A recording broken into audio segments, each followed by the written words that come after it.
এই যে বিশ্লেষণ, এটা কিন্তু একটা কাল্পনিক পরিস্থিতির ওপর ভিত্তি করে তৈরি।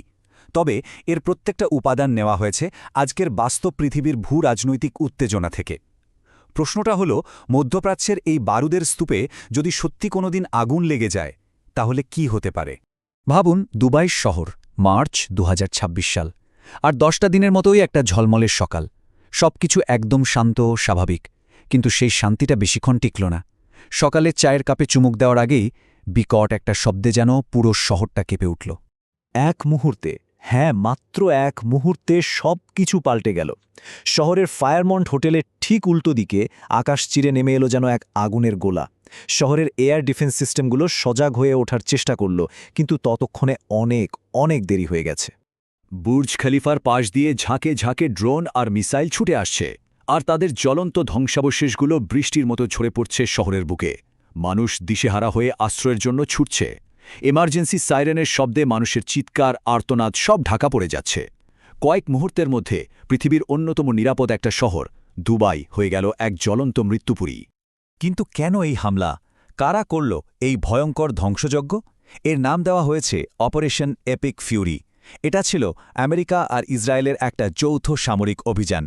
আর তাদের ঘোষিত লক্ষ্য ছিল একটাই, ইরানের মিসাইল ইন্ডাস্ট্রিকে একেবারে গুড়িয়ে দেওয়া। আর এটা কোনো ছোটখাটো বা সীমিত হামলা ছিল না, এটা ছিল একটা পুরো দস্তুর আক্রমণ।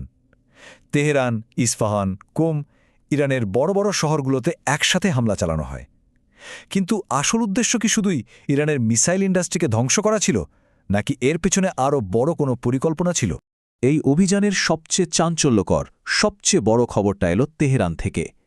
ইরানের সর্বোচ্চ নেতা আয়াতুল্লাহ আলী খামেনিকে তার নিজের বাসভবনে এক নিখুঁত ও বিধ্বংসী হামলায় হত্যা করা হয়েছে। খামেনি একা নন, তার সাথে তার পরিবারের সদস্য এবং ইরানের সামরিক বাহিনীর একেবারে শীর্ষস্থানীয় ব্যক্তিরাও এই হামলায় নিহত হন। এর ফলে ইরানের শাসন কাঠামোয় যেন এক বিশাল শূন্যতা তৈরি হল। রাষ্ট্রীয় টেলিভিশন যখন এই খবরটা নিশ্চিত করল, তখন পুরো দেশে শোকের মাতম আর তীব্র এক অনিশ্চয়তা নেমে এল। আর ঠিক তখনই তৎকালীন মার্কিন নেতা ডোনাল্ড ট্রাম্প এক বিবৃতিতে খুব দৃঢ়ভাবে ঘোষণা করলেন এই কথাটা, যা এই সামরিক অভিযানের পেছনের রাজনৈতিক উদ্দেশ্যটাকে আরও অনেক বেশি স্পষ্ট করে দিল।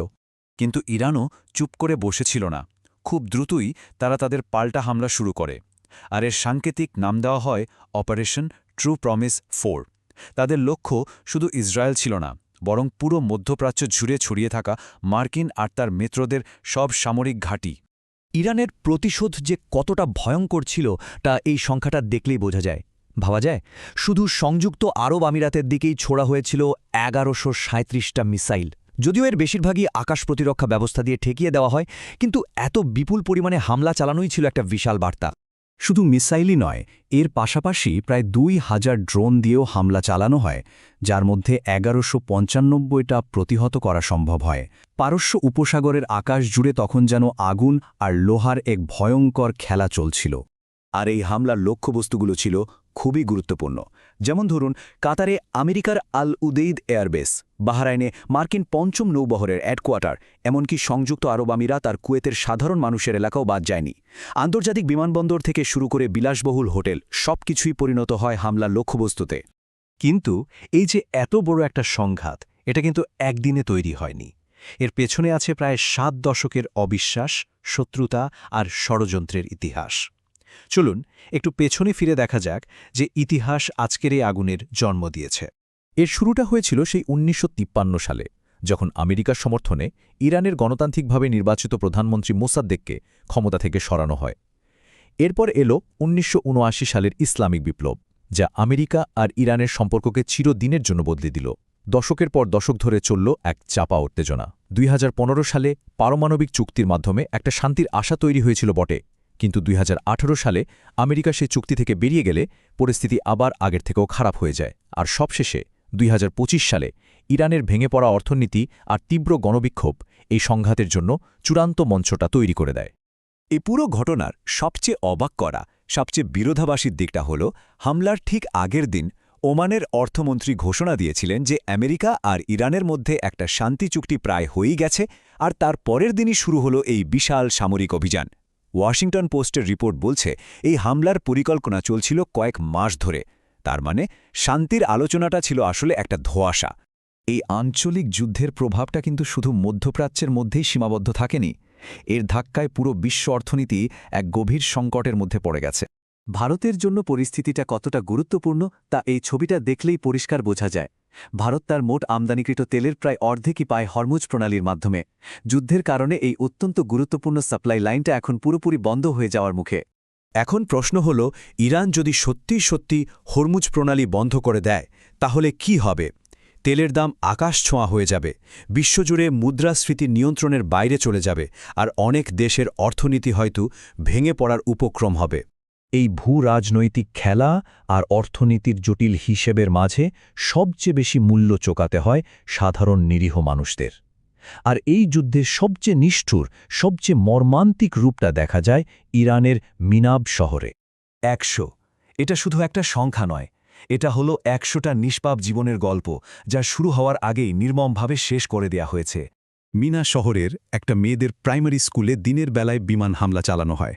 স্কুলটা যখন ছাত্রীদের কোলাহলে মুখর ছিল, ঠিক তখনই বোমাটা এসে পড়ে।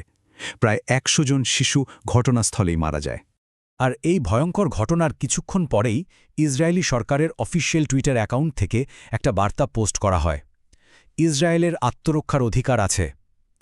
100টা শিশুর লাশের ওপর দাঁড়িয়ে আত্মরক্ষার এই অধিকারের ঘোষণা এক নির্মম বাস্তবতাকে সামনে নিয়ে আসে।